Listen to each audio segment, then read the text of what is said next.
just a game of Russian roulette every day that plant is open now.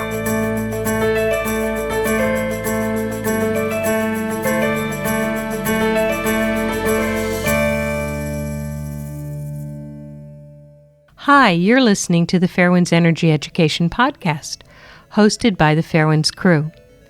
And I'm Maggie Gundersen, founder of Fairewinds, and I'd like to welcome you to our show today. Today I'm joined by Linda Seeley, who is a member of the San Luis Obispo Mothers for Peace organization that was founded in 1969 and began to be very active in San Luis Obispo County in California on risk awareness of nuclear power plants. The organization's concerns include the dangers of nuclear power, nuclear weapons, and waste on national and global levels. Additionally, Mothers for Peace also cares about peace, social justice, and a safe environment. The group takes on all of these issues, working to make the world safer and more humane for generations to come. Since 1973, the focus has been on legal intervention regarding the dangers at the Diablo Canyon atomic reactor and controversy concerning the construction, licensing, and operation of the facility. That's 4 decades of making the world safer and more humane. If you don't know the history about Diablo Canyon, please listen to The Devil's in the Details, Part 1, A Troubled History, and you can find that on our fairewinds.org website. Linda Seeley became a member of Mothers for Peace when she moved to San Luis Obispo in 1982. She's active in the environmental community in several capacities, seeing the need for mutual support and communication among many groups who share the vision of a sustainable future for San Luis Obispo County. As you can tell from this clip from early 1984, in response to the NRC's approved startup of Diablo Canyon on November 8, 1983. How we can most effectively say to the NRC that we as people who live here in this community don't want Diablo to open because we think that we really believe that it's very unsafe for us. I'm sure all of you have seen the poster that says, "What do you do in case of a nuclear accident? Kiss your children goodbye." Linda Seeley really pushed for safety from this atomic power reactor sitting on an earthquake fault near San Francisco Bay. Linda, thank you so much for joining us today.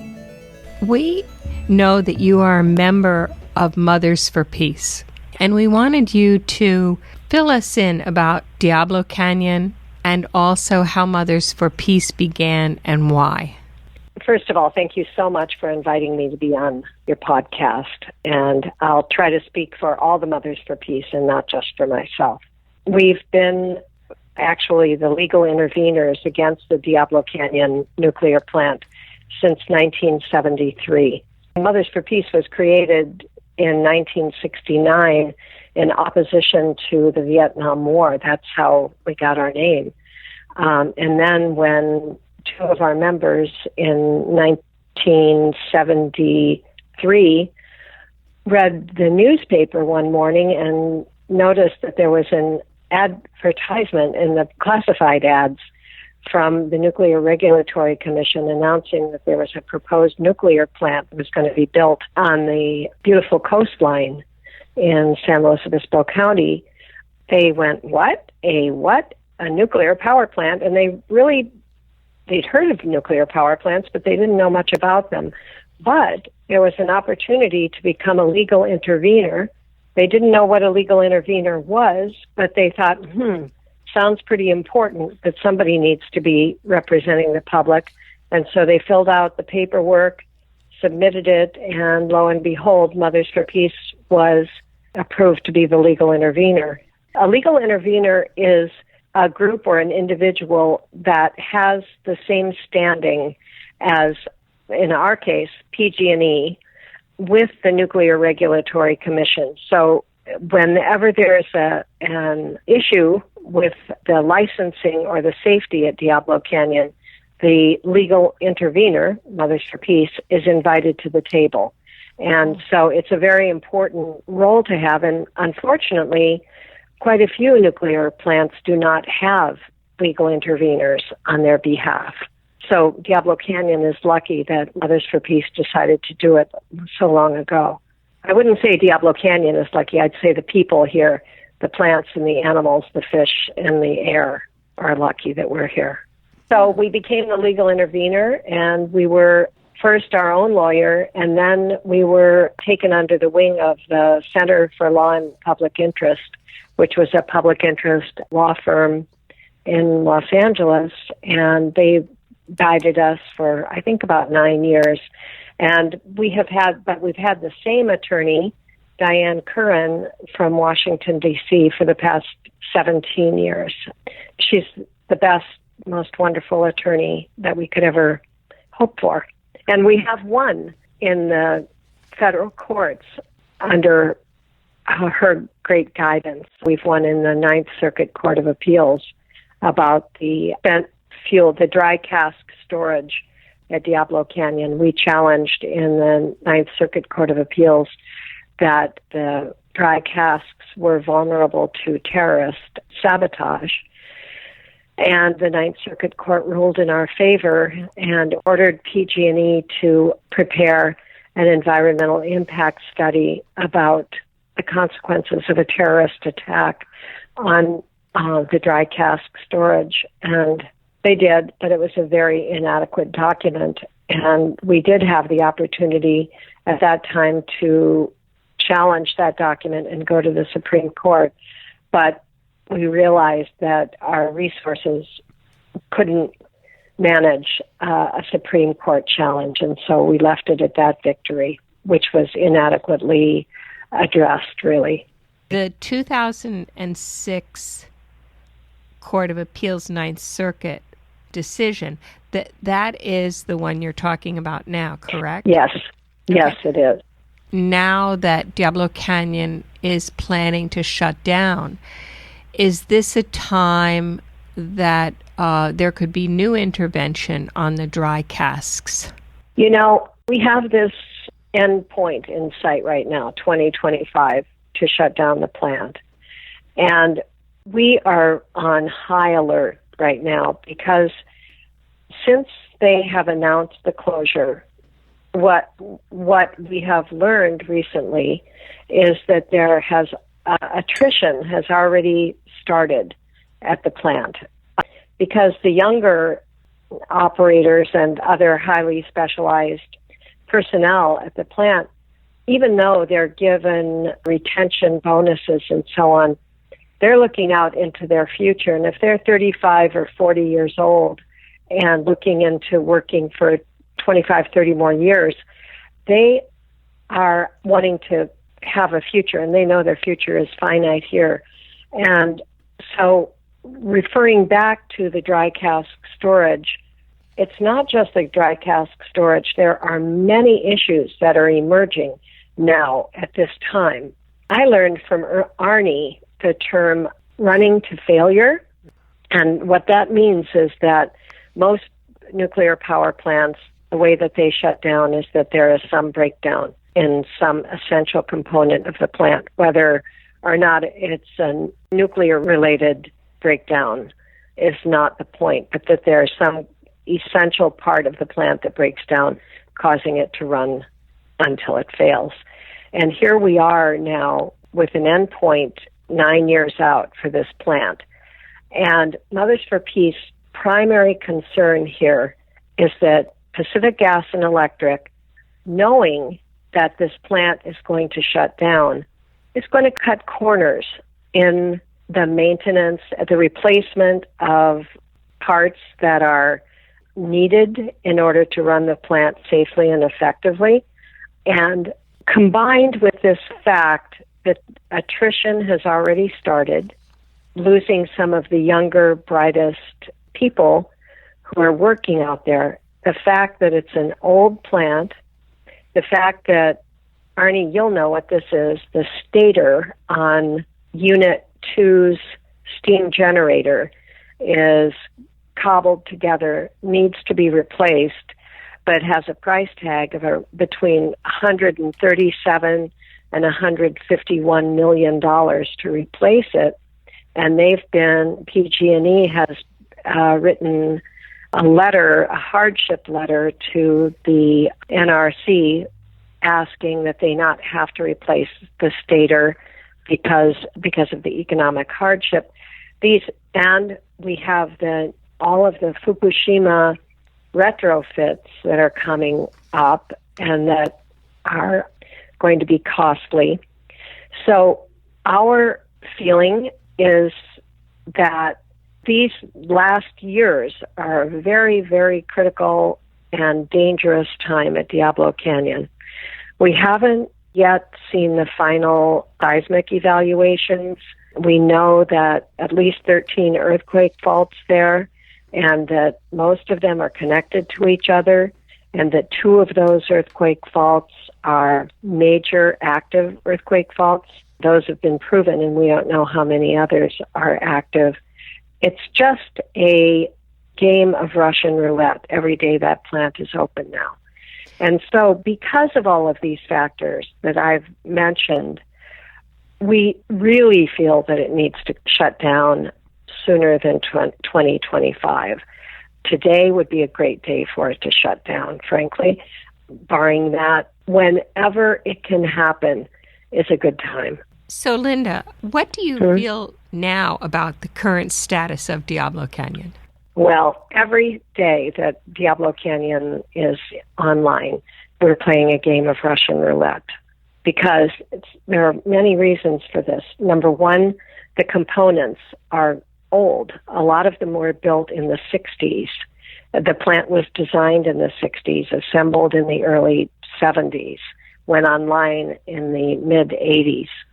The reactor vessel in Unit 1 is, I believe, the 3rd most embrittled reactor vessel in the United States.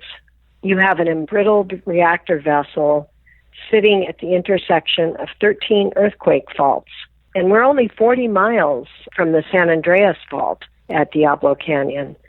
Remember, the Fukushima earthquake that destroyed those 3 reactors and caused meltdowns, that earthquake was 50 miles from Fukushima. We're 40 miles from the San Andreas fault, and there are news reports very frequently about how we're expecting the big one on the San Andreas. We've got over 6 million pounds of highly irradiated nuclear fuel rods sitting out there. Some of it in spent fuel pools and some of it in dry cask storage. Our population in our county has grown, at least doubled since the plant was built. We have one road to evacuate on. It runs north and south, Highway 101. If you evacuate toward the south, you evacuate toward the prevailing winds that would carry the radiation downwind. If you evacuate north, you have to go over a huge mountain where in the summertime we have a county fair here. It's an agricultural area. And during the county fair time every year, you can't get, it's called the Cuesta Grade. You can't get across the Cuesta Grade. That's with the county fair. Can you imagine how it would be with 250,000 people trying to evacuate? We have a university here with 20,000 students, Cal Poly, which is a very well-known California school, very desirable California school. We have a junior college called Cuesta College with 10,000 students. We have a prison called the California Men's Colony with over 5,000 inmates. These are just right within 10 miles of Diablo Canyon. The evacuation possibilities are absolutely impossible. And yet there's this charade. We live with this charade that it would be possible to evacuate here. We have these spent fuel pools and the dry casks that are sitting on the edge of the Pacific Ocean, very vulnerable to terrorism.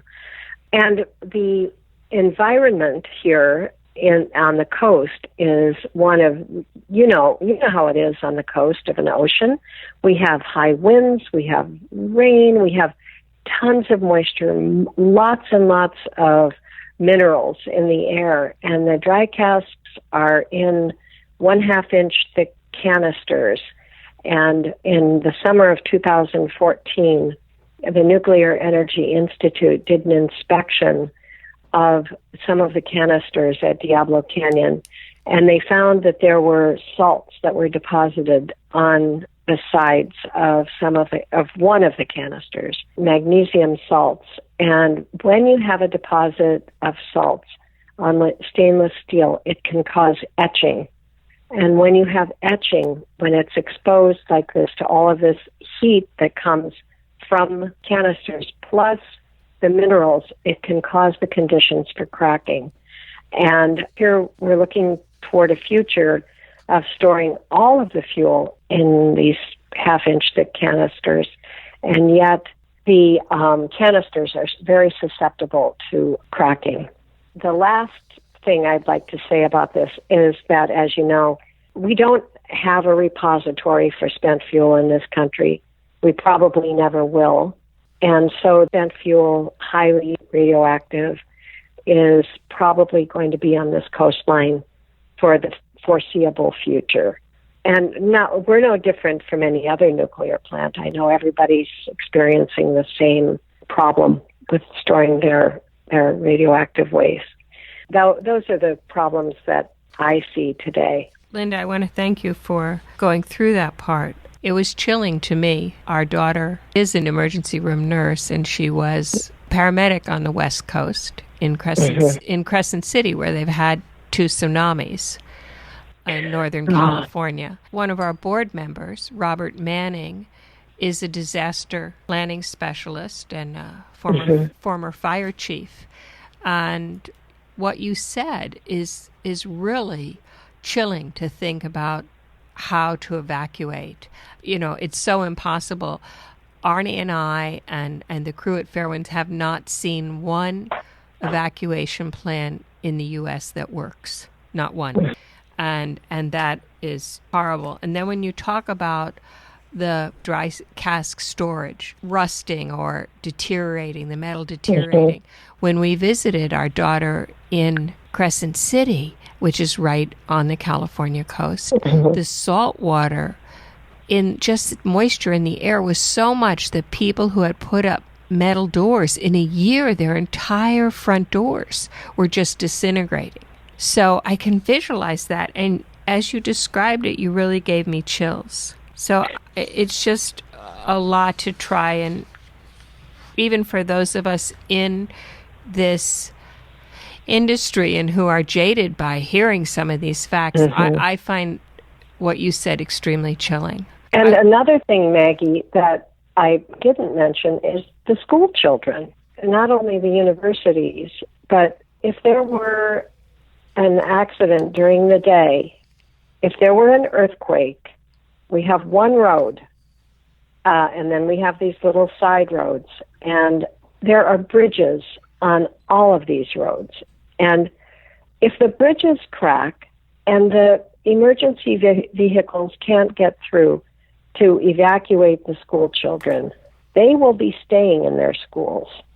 And we have worked trying to get our school system to distribute potassium iodide pills into the schools so the teachers could give them to the students if they were trapped in their classrooms. And so far, because PG&E is, this is kind of a company town, or I would say a company county. PG&E is the largest contributor to nonprofits in our county.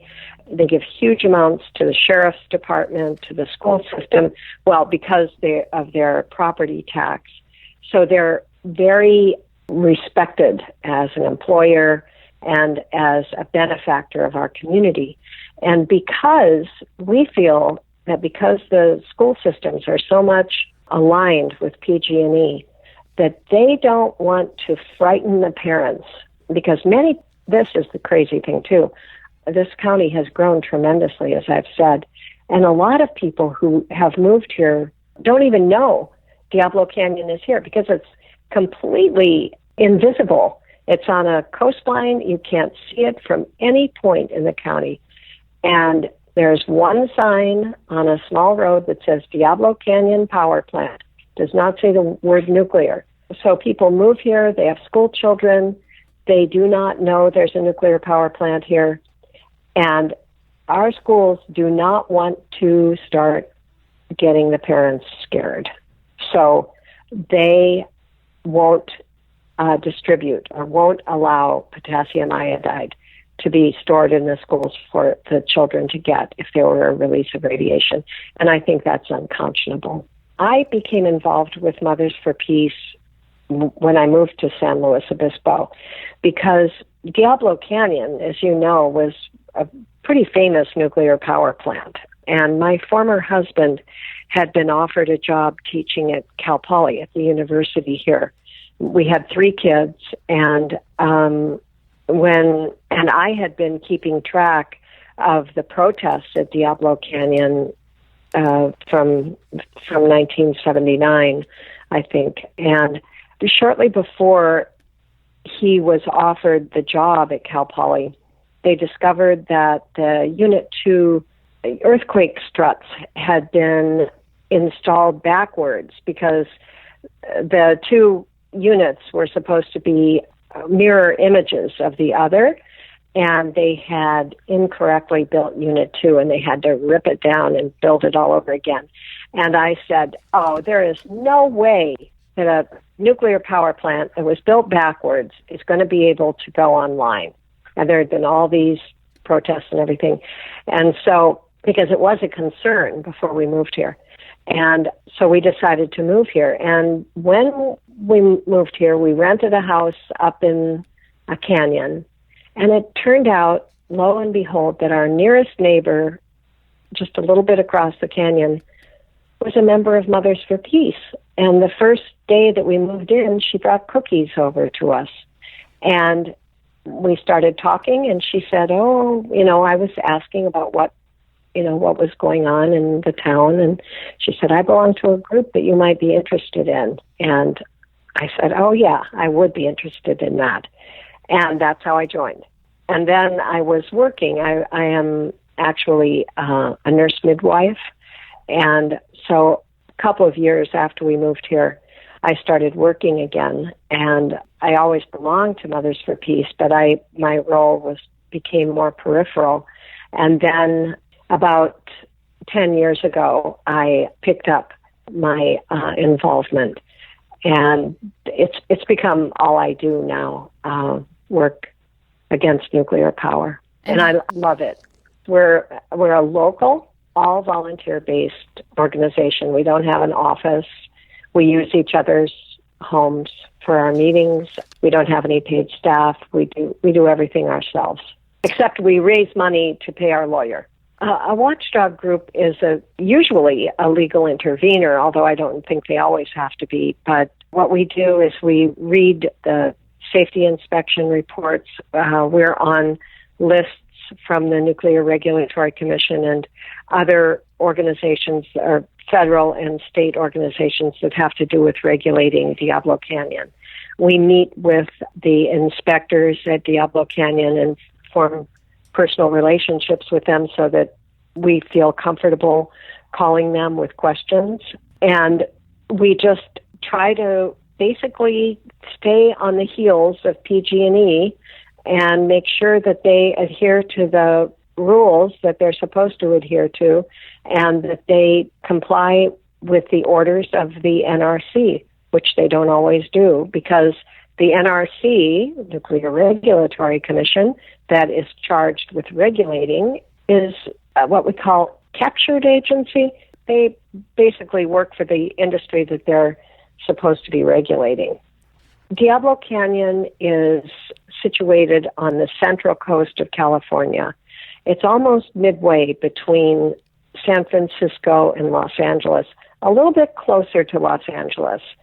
And the prevailing winds come out of the northwest. So Santa Barbara and Los Angeles are they're downwinders from Diablo Canyon. And if you superimpose a map of the radiation, of the fallout from Fukushima over the California coast, which some of our allies have done, it's pretty shocking to see the amount of radiation that goes not only inland to the main agricultural area of the whole United States, where more fruits and vegetables are grown than any other place in the United States, and down into these gigantic population centers in Southern California.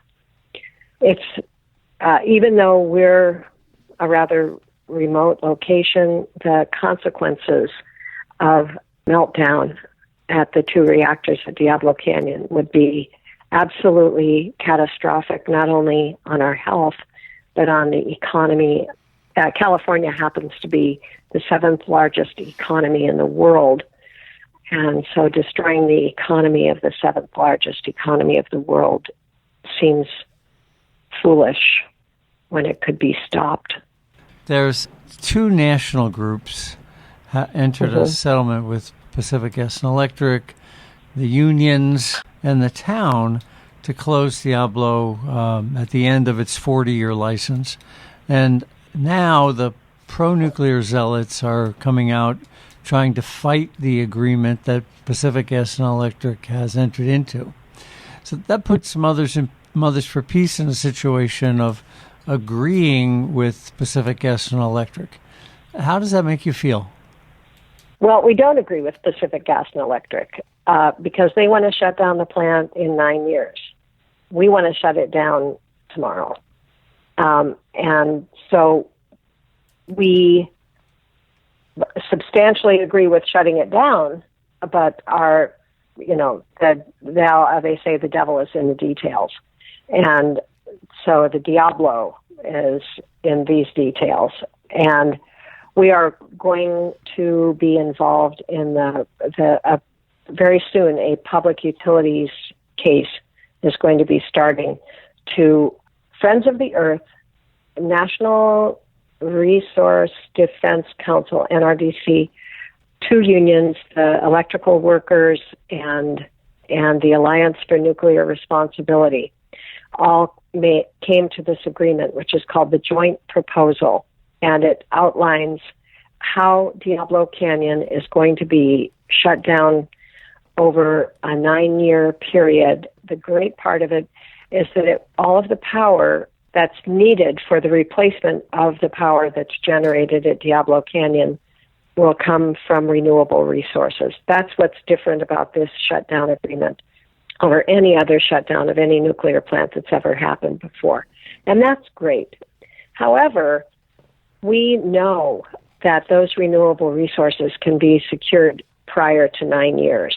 The main interest that PG&E has is in recouping their expenses. It's a $1.5 billion asset, and they are going to be receiving all of that compensation in this agreement that they've made. I'm sorry, it's not an agreement. It's called a joint proposal. So that joint proposal is being taken before the Public Utilities Commission because it's a very complex document that has rate changes and payouts and all kinds of economic issues that have to be addressed by the Public Utilities Commission, because the Public Utilities Commission is the one that can pass on these costs to the ratepayers. And so that is intrinsic in this agreement that they've reached. The thing about the joint proposal is that PG&E has the option of backing out at any time that they want. Not a binding agreement. It's not a binding agreement until it's approved by the Public Utilities Commission. So Mothers for Peace is going to retain a lawyer, a PUC lawyer, who will help us in these proceedings to push the PUC to get the plant shut down sooner. PG&E is already acquiring a lot of renewable resources in their portfolio. They're buying them up as soon as they become available. And so the shutdown date, we believe, is negotiable. So we are going to negotiate for an earlier shutdown. We don't know exactly how, but that's our goal. And that we won't give up on that goal. I don't know if you knew it, but I did a report for Friends of the Earth that showed that they were supposed to inspect the nuclear reactor vessel in 2014 for its 10-year inspection. And they got the NRC to waive that and push it out into 2025. So here you have one of the most severely embrittled reactor vessels in the world, and the NRC has waived any inspection on it until after it gets its 20-year license extension. So that's certainly a risk to the people of San Luis Obispo. For the next 10 years, you've got an uninspected nuclear reactor out there. I didn't know that, Arnie. Certainly, Diablo and the NRC weren't interested in publicizing it, and they tried to sneak it through, and effectively they did. The license has been amended, and there is no inspection between now and 2025. And there's probably no way to address that now because it's done, right? That's right. There should have been a process back when they applied for that. But somewhere along the line, the vessel is not being inspected. The NRC gave them a 10-year waiver. Linda, thank you so much for joining us today and for being a part of this really critical conversation about nuclear power risk, atomic reactors, the West Coast earthquake faults, and Diablo Canyon. Maggie, I appreciate so much your having invited me. I hope that people will pay attention to Diablo Canyon and will pay attention to all of the nuclear reactors that are still online and work as hard as they can to shut them all down. We at Fairewinds Energy Education would like to thank you for joining us today. This is Maggie Gundersen, founder of Fairewinds, and my special guest, Linda Seeley from San Luis Obispo Mothers for Peace. We at Fairewinds will keep you informed.